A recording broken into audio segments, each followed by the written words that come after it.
வழி தெரியாத அவன் அந்த ஊர்ல இருந்த ஒரு சிலர்கிட்ட வழி கேட்டான். அந்த கிராமத்துல குட்டிய வம்பிழுக்கிறதுக்குனே ஒரு சிலர் இருந்தாங்க. அவங்க கிட்டதான் இந்த கிராமத்தான் வழி கேட்டான். ஐயா, பச்சைமலைக்கு எந்த பக்கம் போகணும்னு கொஞ்சம் வழி சொல்றீங்களா? தூரத்துல குட்டி நடந்து வர்றதை பார்த்துட்டு இருந்த அந்த ஆளுங்க அவனை வம்பிழுக்கணுன்றதுக்காகவே இந்த கிராமத்தான் கிட்ட, ஐயா, எங்களுக்கு வழி தெரியாது. ஆனா அது நிக்கிறாரே, அவருக்கு பச்சைமலைக்கு போறதுக்கான வழி தெரியும். நீங்க அவர்கிட்ட போய் கேளுங்க, அவர் சொல்லுவாரு.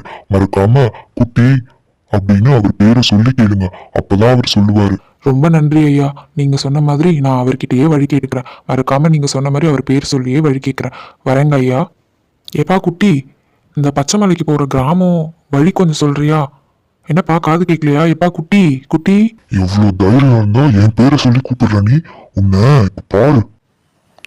அப்படின்னு அந்த கிராமத்தான அடி அடி அடின்னு அடிச்சான். அடிச்சதுல அந்த கிராமத்தான் அங்கேயே சுருண்டு விழுந்துட்டான்.